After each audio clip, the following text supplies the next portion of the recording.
Hello everyone, welcome to the channel again.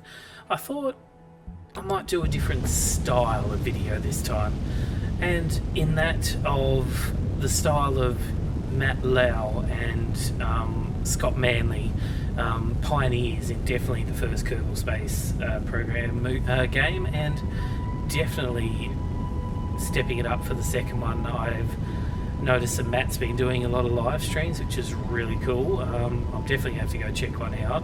If you ever see this, Matt, I love your work.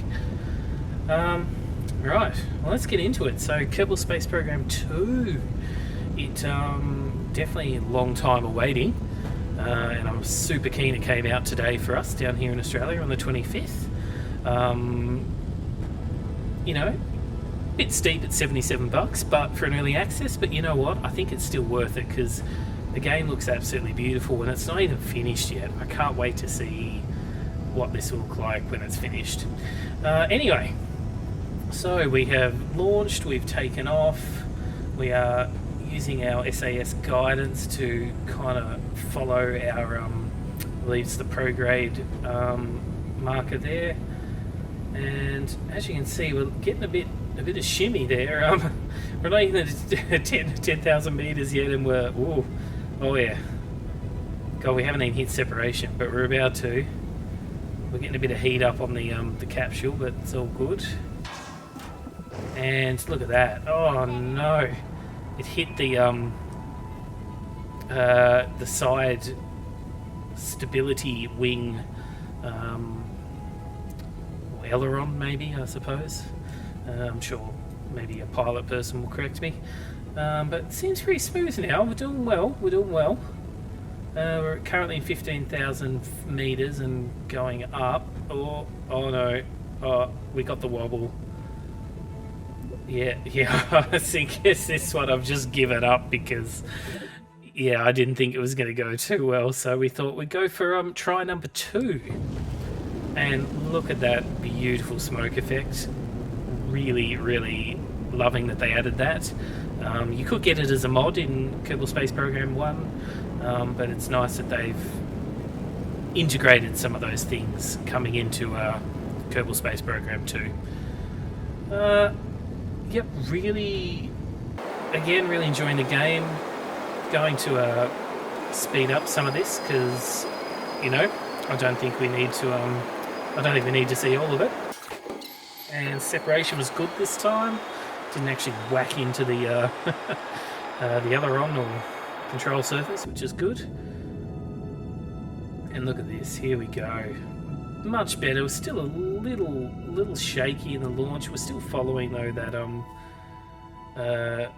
the line there, the 90-degree line, to give us the best possible chance to go with the orbit of the Earth, to give us that that helping hand to hopefully get into an orbit around the Earth, or Kerbal I should say, that just looks particularly like the Earth. And here we are setting up our first maneuver node, giving it a crack. As you can see, it's cool that it shows you when you're going to crash back into the Earth with some wonderful exclamation marks. Oh, you know, why not really point it out that you're going to crash and die, I suppose.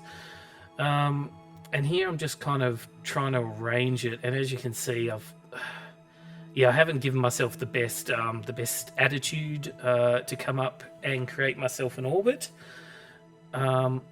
Checking the periaps though, I am above 70,000, which means I should stay above the Kerbal sphere of influence and be able to maintain a steady orbit, which is really good. And here you can see me just setting up, pointing towards the direction, and just be advised, this is sandbox mode too, everyone, so I'm hoping when they actually, you know, provide a career mode, that just like Kerbal Space Program 1, there will be like all these bits you'll have to earn, which I really enjoyed in the first game. Actually, I think I've got like well over 200 hours in the first Kerbal Space Program, which is probably a bloody drop in the ocean compared to what people like Matt Lowe would have on the game, because he's just a bloody Kerbal Space Program freaking technician. He's amazing at it. And here we go. So it looks like we're waiting for the maneuver node. So we're just going to speed things up. We're burning, we're burning, we're burning. And I do believe here, there goes the stage runs out. Took me a little while to work that out, but obviously working out where the periapse is because we need to get that at least above 70,000. And here you can see I'm actually activating it manually. I'm not sure if in KSP1 you could actually activate it via the when you staged, it was already active. So I don't know if that's me or not. I'm still trying to work out the short keys and everything, just because, you know, it's first playthrough. It's you know, it's more a discovery phase, and here you can see me just trying to work out what direction. So I'm burning retrograde there, and that's definitely not the right thing. We definitely need to burn prograde to pick up that periapse, but unfortunately burning close to the periapse is the least efficient way to do it if I'm trying to raise the periapse, because it's just going to push the apoapse out as I'm raising it. So as you can see, we're coming in through here. We only got it to 62,000, and lo and behold, of course, we hit the atmosphere when we sped up, and we burnt to death. So, in light of that, launch number 3. Launch number 3, I believe it is. As you can see there, love that bloom of smoke that comes out from there now. And obviously we're going to speed this up because, you know, we don't need to see this stuff. You know, just pointing out some of the better features, I suppose, that came as mods with Kerbal Space Program 1 rather than 2. I love, as you can see, I blew myself up again while I was talking, so we're going for launch number 4 now. Again, speeding through this, we've all seen this, blah blah blah. Let's get this going, because we just want to see everyone get into orbit. As you can see here, I have chose to go for the manual orbiting method, which is simply, once you get close to the apoapse, balancing out the craft to raise and lower the apoapse, and try and balance it to a point where you'll get your periapse above 70,000 once it actually, you know, turns into an orbit. And finally, we have done that successfully. So very good. So next stage is I want to do the goal was I was trying to do a Holloman transfer around the moon, for anyone that knows what that is, but unfortunately it doesn't happen, so we just get a bit of a gravity assist around the moon, and just to save us some Delta V, and plan is to head back to Kerbal and hopefully land safely, because I've already killed Bill 3 times. 4th time's a charm, as they say. Right, let me have a drink of non-alcoholic fizzy water, of course, if you know my channel well enough. Lovely. Okay, so as you can see, we're setting up the maneuver node, and for the life of me, I couldn't remember if you capture the MUN via a 90-degree angle from Kerbal to the MUN, so like 90 degrees to the right, and then directly above should be the capture. It seems to have done its job though, and something I'd really like to point out, which I mentioned earlier too, is as you see, when I was creating that maneuver node and for some reason got rid of it, there's a sphere that comes around the planetary body that you're trying to capture. And I really enjoy the fact that you get to see your entry and exit points on that gravity well around the planetary body. I think that's really cool. And as you can see, for some reason, I've decided to lower my periapse down to 70,000. I believe I was trying to spin it round because it's, oh god, I can never remember. I'm pretty sure it's more efficient to burn at periapse to raise the apoapse. I'm pretty sure, correct me if I'm wrong. It's been a long time since I played this game. And again, as you can see, we're just trying to get that working. So there's our capture. We're going to whack into the MUN, and there we go. That's what I was hoping for. I wanted to try and get a nice little hook around the moon, get a bit of a gravity assist, or the MUN, sorry, and come back around so that I can land somewhere back on Kerbal safe and sound. As this is the first mission, I wanted to try and get some of the trial and error out of the way. for the next episode, I'm most certainly going to do a landing on the Mun. Will be my next thing. I'm sure it's going to take a million bloody times to do it. Oh, and here we go. We're starting our burn now. As you can see, our velocity, around the orbit's getting a lot quicker, which we will need to get the velocity to get to the Mun, using the gravity to assist us there. And the apoapse is pushing out. And I'll just point out to the right there, I love how you can see the entry and exit points on where you're going to enter the Mun sphere of influence and then leave it. It is super cool. That is something really cool they added. I think I play around with the cameras a bit because I was hoping... Oh, okay, maybe not. Oh, look at this. A lovely view of us getting out of the Kerbal orbit. And again, you know, the planet looks fine. And I think here I was just trying to play with the settings to try and find whether I could change, you know, get rid of the HUD, take a nice thumbnail, whatnot. Anyways, I skipped that part because it's boring, and now we just get a beautiful shot of us leaving the Kerbal atmosphere heading towards the Mun. And Bill Kerbal up there in the right hand side, just looking all chill, you know, going for a bit of a ride. And yeah, as I was saying before, I think episode 2 for me will be definitely landing on the Mun. Again, I'm definitely no Matt Lowe or Scott Manley. I'm not amazingly awesome at this game. I just absolutely love the premise of it though, and the physics. And yeah, I'm hoping to do a lot more of these little commentary pieces on my channel, because as you know, my channel's about a bit of everything really. I just want to share the things that I love, and I hope that if you are like-minded in that venture, you are definitely most welcome on this channel. Please, I don't say it very often, but I'm going to say it. You know, like and subscribe the video if you do enjoy this kind of content, because I would love to have you part of my, unfortunately at the moment, very small community. I'm not looking to get big on YouTube, but, you know, it's a bonus if I do. I just love doing it. And as you can see there, we just hit the sphere of influence for the Mun, and look at that, shows you exactly where you've entered and where you're going to exit. Of course, the dotted trail leading towards where the Mun will be when we exit the sphere of influence, moving on back towards Kerbal. And of course, we had to do it. Beautiful little Mun shot there. Do a little quick little fly in there. Look at that, very beautiful. Picturesque, as they say. And I think here we're going to do some setting up for the thumbnail. I believe I did take a picture of this right about here, and I'm sure as the video is now out, you'll notice that it was the thumbnail that I used. So yeah, good for me.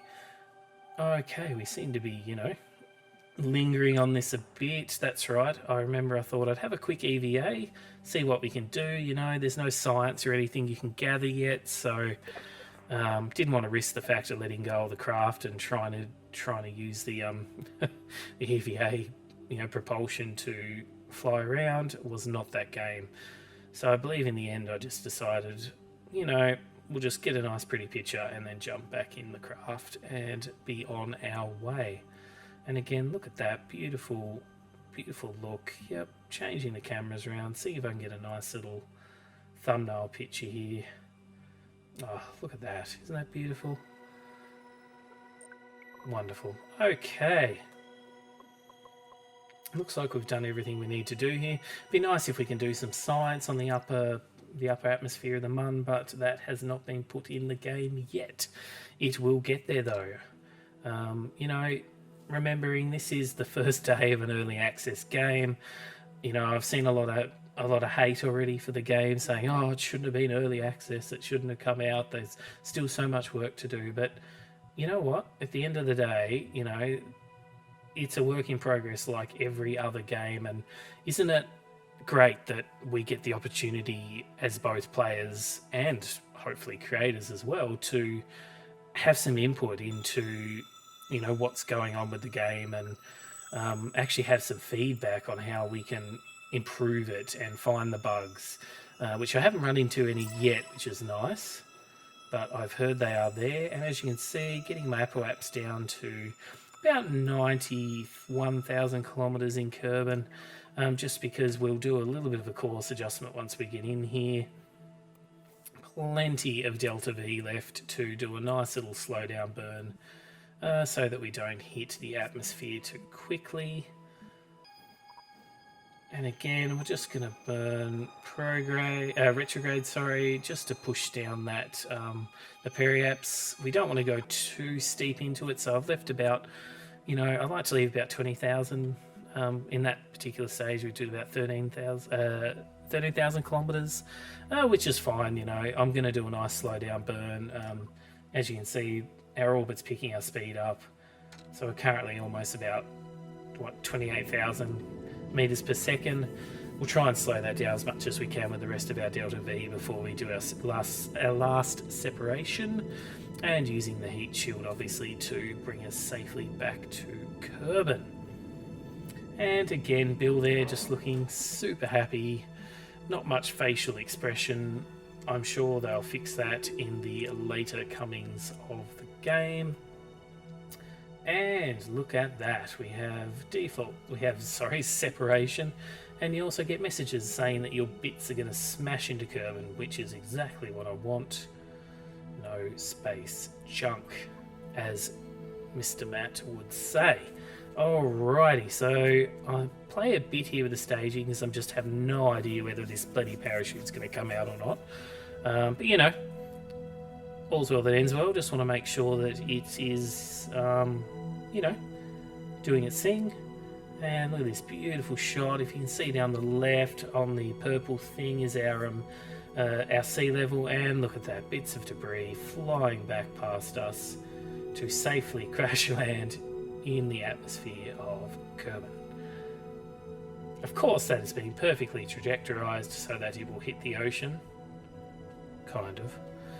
Either way, it's all good. And here we go. Speed up a bit. We're just going to smash through the atmosphere. I'm sure they'll add all the lovely heat plume things and that in later date of the game. And again, wasn't sure how to get this thing to come out during staging, so I thought, I'm not going to risk it. I'll do the click on it and I'll make sure that it definitely comes out. So, as you can see, cool little... I do like the animation actually for the parachute. I think that's really cool. And again, let's speed up till we get close to the ground. Definitely starting to get a bit worried here because I wasn't sure if the chute was going to open or not. Yeah, a bit worrying. Oh no, because we don't want to kill Bill. I've already done it a few times now. No pun intended with Kill Bill. And look at that, beautiful chute opening. Lovely. Look at that beautifulness. Oh yes. Sun above us. A beautiful day on Kerbal. It was a 3-day trip to get us into orbit around the Mun and back. Not too bad really if you think about it. And there we go, peacefully floating back to the snowy covered peaks of Kerbal. And I'm sure there'll be biomes and stuff that come into this, but for the moment, again, just a base game. They will be releasing a lot more in the coming months. And here we go, just doing a little bit of a speed up, get us back down right to the bottom, and touch down. Beautiful. Well, thank you everyone for, tuning in, watching my very first sort of try at some narrative style gameplay, especially for Kerbal, because it does work. For Kerbal Space Program, because it does work quite well. You will most certainly see more of this in the future, I hope. And again, leave a comment if you're really enjoying what's going on. I really appreciate you being here, as I said before. And yeah, hopefully we will most certainly see you in the next video. Again, if there's anything you want to see during the video or during future videos, let me know. And on that note,